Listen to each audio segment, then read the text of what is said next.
Hi there, you're watching the Gardens and Graveyards channel. My name is Charisma, and today we are hanging out in my studio, and I thought it would be a good opportunity to talk to you about something that's really near and dear to my heart and that I'm trying to incorporate into my life more and more, and that is sacred spaces. And what I want to see more in my life is more sacred space in my home and in my garden, and of course in my life in general, and just seeking out those sacred spaces in nature and in our cemeteries and parks and places, like public places. I want to honor and acknowledge when I'm feeling the frequency of sacredness, and just honoring that those places exist on our earth and in our lives, even in the most mundane and like generic kind of places. We could still find that sacred touch, that little magical spark that connects us to our soul and to the divine, whatever divine being you believe in, whether that's God or Allah or any of the sacred and beautiful gods and goddesses of our worlds. We all have different belief systems and different levels of belief systems, but I hope that you can agree with me that there is something bigger and more powerful and more just awe-inspiring and amazing than our, simple lives that we lead. Even if that's just like I shouldn't say just, even if that's your higher self, if that's something that you feel into and that you connect with. But this isn't about any specific deity or any specific religion. This is just about feeling that frequency and that divine spark of creation and inspiration and love that exists all around us. And sometimes it's easy to just get caught up in the day-to-day of our lives and we don't notice those magical moments. And what I would like to do more is incorporate everyday sacredness, bringing the magic to the mundane. And one of the ways that I think that I can be very successful at doing that for myself and to inspire you, and in the future, hopefully to inspire people on a much larger scale to create these beautiful sacred spaces, is through the garden. And the way that I'm going to be starting that in my own garden is really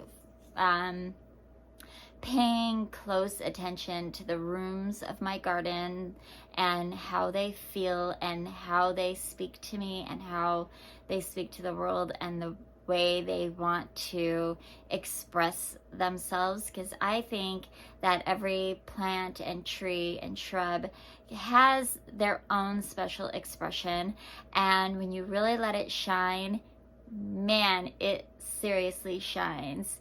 So I wanted to show you a couple of books that I'm leaning in on as I go through this process in my garden. I have quite a lot of rooms in my garden now, but as we are focusing on structure this year, this is a really great opportunity for me to notice what needs to be said in those rooms and what different plants need to really fully express themselves, so that I can hear them and feel them on a deeper level, and so that we can all enjoy them all that much more.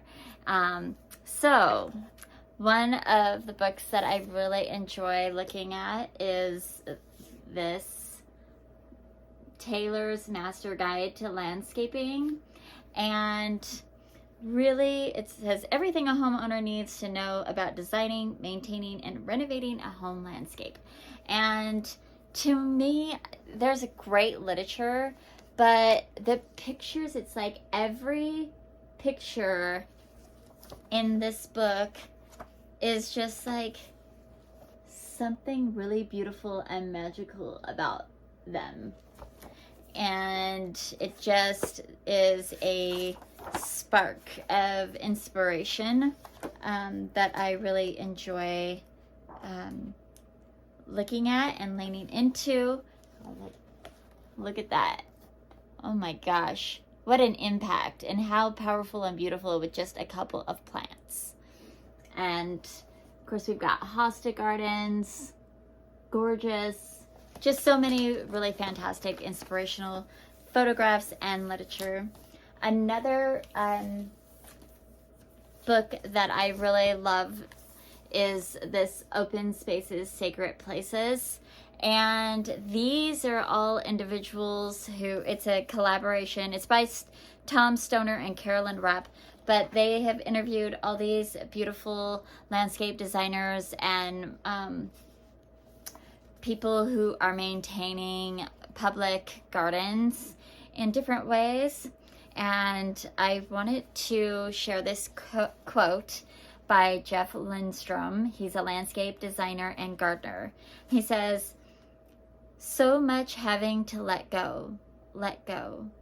Hope I'll not have to let go of this sacred space too. True, all space is sacred. If only we knew. But we need places of retreat and special beauty like this to help us awaken to the sacred everywhere." I love that quote so much. It speaks to me on so many levels, because I do feel like our lives are, we're just walking this beautiful sacred life, and it's such a blessing to be here. And if we just take one moment to recognize that sacredness, we wouldn't feel so lost all of the time. But if it's needed for us to create specific areas in our lives so that we're reminded of the sacredness of life, I think that is totally worth investing our time and money and efforts in to doing. Another book that I really love is by Jessie Bloom. It's Creating Sanctuary. And I mean, would you look at that garden? Oh, it is just so beautiful. That is just like stunning, beautiful garden. And even just like simple sanctuaries like this one. Imagine going to church or worshiping in a space like that, just outdoors in a beautiful old grove of trees on some rough-hewn logs, but just all clean. It's on brick, so it's all like clean and married to these beautiful features of earth. I just want more of all that in my garden. And there's different ways that you can bring your spaces in together like that. One of the other things that I'm really interested in including in our garden is a labyrinth, which I've been working on the idea for many years, and I know where I want to put it. It's just about being able to I'm either going to be painting it on some boards, or I'm going to invest in brick and do it, and it's just going to take a little time and math to make sure that my spirals look really good, because you're actually going to be able to see it from an aerial point of view. So I really want to make sure that it's symmetrical and beautiful from all points in the garden. Of course, we have our mermaid garden that we just started last summer, which is gonna, incorporate all the like really fun sea loving plants. I've got a like the sea queen hosta and sea holly, and just different fun plants that have you know, mermaidy kind of names or looks to them. And then I have the moon garden that I've been working on and creating that space. Of course, we just did a renovation of the privet grove, and we're incorporating more plants into that shady area to create like a little walled room. Lots of different places like that. The Mediterranean herbal terraced garden is another room.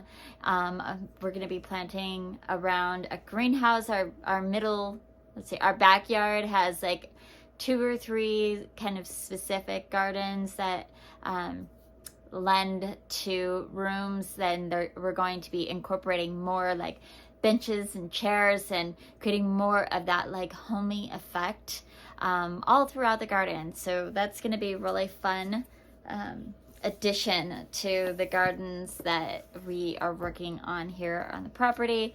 And one last book that I want to mention before we go, because it would be remiss if I didn't mention this garden book. I've owned a copy of this book since 2001, but this is my 3rd copy because the first one got lost, the second one was given away, and I have another copy. I don't know what I would do without this book. And honestly, I haven't really incorporated specifically anything in this garden book, but it is like, there's no colored pictures in here. They're all like, what do you want to call it? Designs. So it has like design layouts in them. And then they have these really beautiful descriptions of the garden. This one that I opened up to was the Kuan Yin's Garden of Mercy. And so this is the design. And then there's a key here that tells what plants will go where and how many of them. And then this is a sketch of what it would look like all grown up. Let me see if I can find... One of the things that I really love about incorporating sacred spaces into the garden is having a place to have ceremony and ritual where we could really celebrate the seasons of our lives, birthdays and weddings and babies, and the seasons of the garden, spring and summer and fall and winter, and just really honoring all of those like time passages that we all embark upon.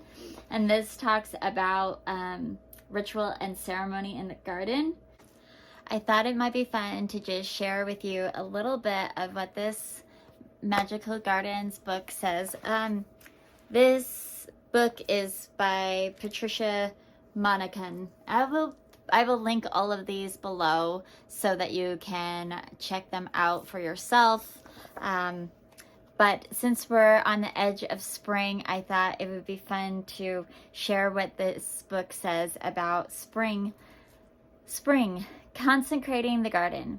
Spring is the border between dreams and life.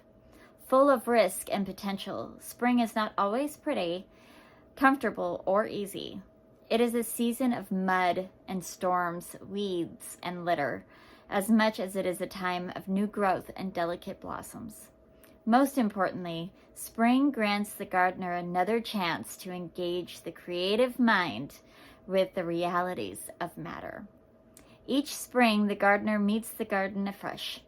Some perennials will have spread astonishingly. Others will have self-seeded tiny sprouts of themselves, yet others will show no green week after week until you admit they've been lost to winter's chill. Trees and shrubs will suddenly reveal last year's growth. Lawn destruction by grubs will suddenly be visible. Weeds you were certain you eradicated will come back strongly. The garden is not the same garden it was last year. Each spring, the garden is a new garden. Thus, spring is the time for consecrating or reconsecrating the garden. And that's exactly what we're going to be doing as we add new rooms and new plants and new structures and create those really beautiful, magical places in the garden. And I hope that you can be inspired to do the same. And please share with me if you create a magical space in your garden. I love to see other people's spaces, and you can just post a picture in our community page on YouTube, or you can follow me on Instagram at the Gardens and Graveyards channel, and you can tag me in any gardening posts that you were inspired. If you were inspired by something that I did or said or a book that I recommended, I would love to follow you along in your garden journeys as well. And even if you don't have an actual, following of garden journeys, if you just want to tag me and say, hey, thanks a lot, I would love that. And it helps us spread the word of the Gardens and Graveyards channel. Long term, I really hope that I get to inspire cemeteries to create more sacred spaces in public places, and have more places where people can feel the divine when they are out in the cemetery and honoring the loved ones that they've lost. Because I think that is a little bit of a missing link that many cemeteries are missing right now. And I think it would be very beneficial if we all incorporated just a little bit more sacredness on those lands. So let me know what you think about sacred spaces in public places and sacred spaces in your own home and garden. And we will keep bringing you more material and giving you more inspiration in this subject as we go along our garden journey. Until the next time, please keep celebrating your life. Bye.